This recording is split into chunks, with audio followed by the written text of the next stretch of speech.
There's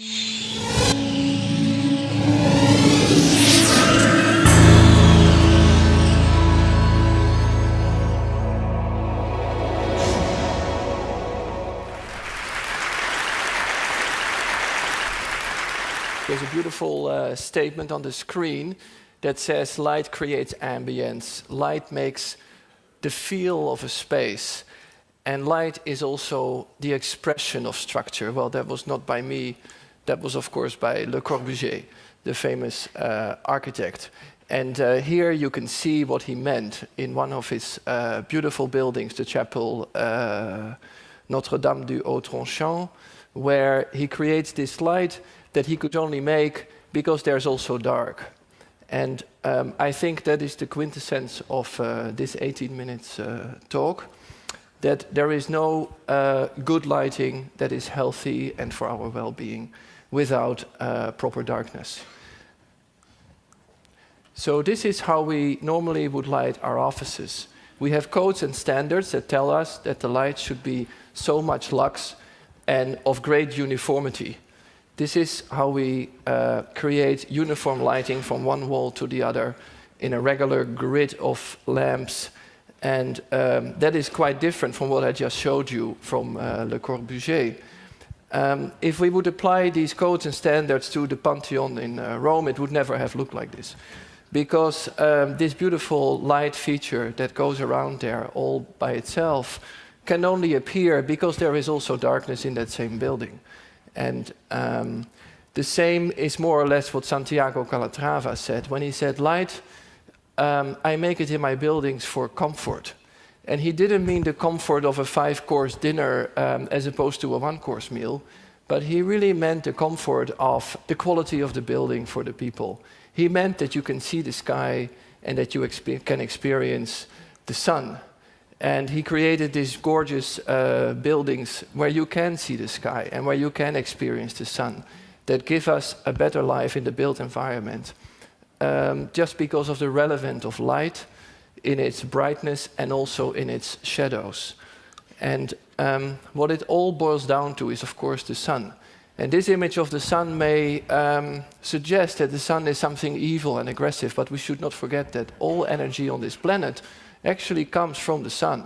And light is only a manifestation of that energy. The sun is for dynamics, for color changes. The sun is for beauty in our environment. Like in this building, the Heide Museum in Atlanta, which has been created by Renzo Piano from Italy together with Arab Lighting, a brilliant team of lighting designers who created a very subtle modulation of light across the space, responding to what the sun does outside just because of all these beautiful openings in the roof. So in an indirect way, you can see the sun. And what they did is they created an integral building element to improve the quality of the space that surrounds the visitors of the museum. They created this shade that you can see here, which actually covers the sun but opens up to the good light from the sky. And here you can see how they really crafted a beautiful design process with physical models, with quantitative as well as qualitative methods to come to a final solution that is truly integrated and completely holistic with the architecture. They allowed themselves a few mistakes along the way. As you can see here, there's some direct light on the floor, but they could easily figure out where that comes from. And they allow people in that building to really enjoy the sun, the good part of the sun. And enjoying the sun can be in many different ways, of course. It can be just like this, or maybe like this, which is rather peculiar, but this is in 1963, the viewing of a sun eclipse in the United States. And it's just a bit bright up there, so these people have found a very intriguing solution. This is, I think, a very illustrative image of what I try to say, that the beautiful dynamics of sun, bringing these into the building, creates a quality of our built environment that truly enhances our lives. And this is all about darkness as much as it is about lightness, of course, because otherwise you don't see these dynamics. As opposed to the first office that I showed you in the beginning of the talk, this is a well-known office, which is the White Group. They are in green energy consulting or something like that, and they really practice what they preach, because this office doesn't have any electric lighting at all. It has only on one side this big glass window that helps to let the sunlight enter deep into the space and create a beautiful quality there and a great dynamic range. So it can be very dim over there and you do your work, and it can be very bright over there and you do your work. But actually the human eye turns out to be remarkably adaptable to all these different light conditions that together create an environment that is never boring and that is never dull, and therefore helps us to enhance our lives. I really owe a short introduction of this man to you. This is Richard Kelly, who was born 100 years ago, which is the reason that I bring him up now, because it's kind of an anniversary year. In the 1930s, Richard Kelly was the first person to really describe a methodology of modern lighting design, and he coined 3 terms, which is focal glow, ambient luminescence, and play of the brilliance, 2 very distinctly different ideas about light in architecture that all together make up this beautiful experience. So to begin with focal glow, he meant something like this, where the light gives direction to the space and helps you to get around. Or something like this, which is the lighting design he did for General Motors, for the car showroom, and you enter that space and you feel like, wow, this is so impressive just because of this focal point, this huge light source in the middle. To me, it is something from theater, and I will get back to that a little bit later. It's the spotlight on the artist that helps you to focus. It could also be the sunlight that breaks through the clouds and lights up a patch of the land, highlighting it compared to the dim environment. Or it can be in today's retail, in the shopping environment, lighting the merchandise and creating accents that help you to get around. Ambient luminescence is something very different. Richard Kelly saw it as something infinite, something without any focus, something where all details actually dissolve in infinity. And I see it as a very comfortable kind of light that really helps us to relax and to contemplate. It could also be something like this, the National Museum of Science in London, where this blue is embracing all the exhibitions and galleries in one large gesture. And then finally, Kelly's play of brilliance added to that really some play. I think of the skyline of Hong Kong, or perhaps the chandelier in the Opera House, or in the theater here, which is the decoration, the icing on the cake, something playful, something that is just an addition to the architectural environment, I would say. These 3 distinct elements together make a lighting environment that helps us to feel better. And we can only create these out of darkness, and I will explain that further. And I guess that is something that Richard Kelly here on the left was explaining to Ludwig Mies van der Rohe. And behind them, you see that Seagram building that later turned into an icon of modern lighting design. Those times, there were some early attempts also for light therapy already. You can see here a photo from the United States Library of Medicine, where people are put in the sun to get better. It's a little bit of a different story, this health aspect of light, than what I'm telling you today. In today's modern medicine, there is a real understanding of light in a sort of almost biochemical way. And there is the idea that when we look at things, it is the yellow light that helps us the most, that we are the most sensitive for. But our circadian rhythms, which are the rhythms that help us to wake and sleep and be alert and relaxed and so forth and so on, they are much more triggered by blue light. And by modulating the amount of blue in our environment, we can help people to relax or to be alert, to fall asleep or to stay awake. And that is a way how maybe in the near future light can help hospitals to make people better sooner, recover them quicker. Maybe in the airplane we can overcome jet lag like that. Perhaps in school we can help children to learn better because they concentrate more on their work. And you can imagine a lot more applications. But I would like to talk further about the combination of light and darkness as a quality in our life. So light is, of course, for social interaction also, to create the relationships with all the features around us. It is the place where we gather around when we have to say something to each other.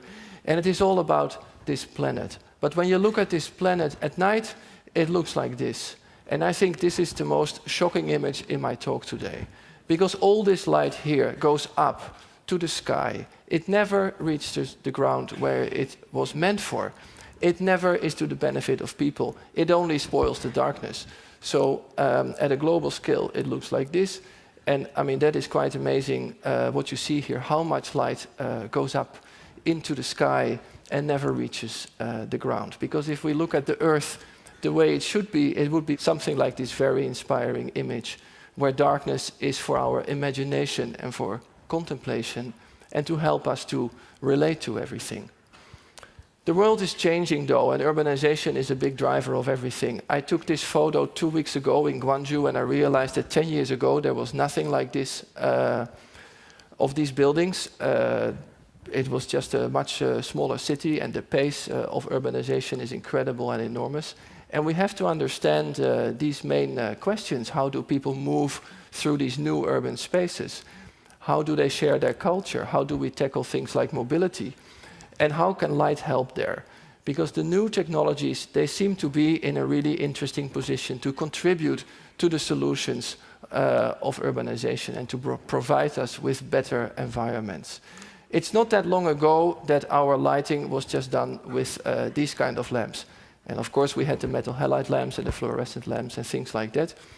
Now we have LED, but here you see the latest one, and you see how incredibly small it is. And this is exactly what offers us a unique opportunity, because this tiny, tiny size allows us to put the light wherever we really need it, and we can actually leave it out where it's not needed at all and where we can preserve darkness. So that is a really interesting proposition, I think, and a new way of lighting the architectural environment with our well-being in mind. The problem is, though, that I wanted to explain you how this really works, but I can have 4 of these on my finger, so you would not be able to really see them. So I asked our laboratory to do something about that, and they said, well, we can do something. They created for me the biggest LED in the world, especially for TEDx in Amsterdam. So here is it. It's the same thing as you can see over there, just 200 times bigger. And I will very quickly show you how it works. So just to explain. Now, every LED that is made these days gives blue light. Now, this is not very pleasant and comfortable. And for that reason, we cover the LED with a phosphor cap. And the phosphor is excited by the blue and makes the light white and warm and pleasant. And then, when you add the lens to that, you can bundle the light and send it wherever you need it, without any need to spill any light to the sky or anywhere else. So you can preserve the darkness and make the light. I just wanted to show that to you, so you understand how this works. Thank you. We can go further. So we have to rethink the way we light our cities. We have to think again about light as the default solution. Why are all these motorways permanently lit? Is it really needed? Can we maybe be much more selective and create better environments that also benefit from darkness? Can we be much more gentle with light? Like here, this is a very low light level actually. Can we engage people more in the lighting projects that we create, so they really want to connect with it, like here? Or can we create simply sculptures that are very inspiring to be in and to be around? And can we preserve the darkness? Because to find a place like this today on Earth is really very, very challenging. And to find a starry sky like this is even more difficult. Even in the oceans, we are creating a lot of light that we could actually ban also for animal life to have a much greater well-being. And it's known that migrating birds, for example, get very disoriented because of these offshore platforms. And we discovered that when we make those lights green, the birds, they actually go the right way. They are not disturbed anymore. And turns out once again that spectral sensitivity is very important here. In all of these examples, I think we should start making the light out of darkness and use the darkness as a canvas, like the visual artists do, like Edward Hopper in this painting. I think that this is a lot of suspense in this painting. I think when I see it, I start to think, who are those people? Where have they come from? Where are they going? What just happened? What will be happening in the next 5 minutes? And it only embodies all these stories and all this suspense because of the darkness and the light. Edward Hopper was a real master in creating the narration by working with light and dark. And we can learn from that and create more interesting and inspiring architectural environments. We can do that in commercial spaces like this, and you can still also go outside and enjoy the greatest show in the universe, which is, of course, the universe itself. So I give you this wonderful, informative image of the sky ranging from the inner city, where you may see 1 or 2 stars and nothing else, all the way to the rural environments, where you can enjoy these great and gorgeous and beautiful performance of the constellations and the stars. In architecture, it works just the same. By appreciating the darkness, when you design the light, you create much more interesting environments that truly enhance our lives. This is the most well-known example, Tadao Ando's Church of Light. But I also think of Peter Zumthor's spa in Vals, where light and dark in very gentle combinations alter each other to define the space. Or Richard McCormack's Southwark Tube Station in London, where you can really see the sky even though you are under the ground. And finally, I want to point out that a lot of this inspiration comes from theater. And I think it's fantastic that we are today experiencing TEDx in a theater for the first time, because I think we really owe to the theater big thanks. It wouldn't be such an inspiring scenography without this theater. And I think the theater is a place where we truly enhance life with light. Thank you very much.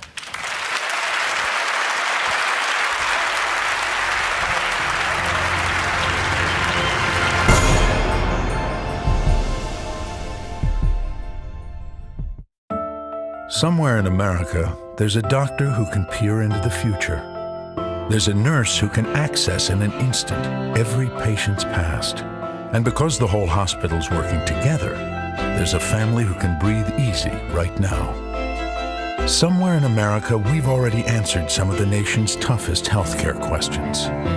And the over 60,000 people of Siemens are ready to do it again. Siemens answers.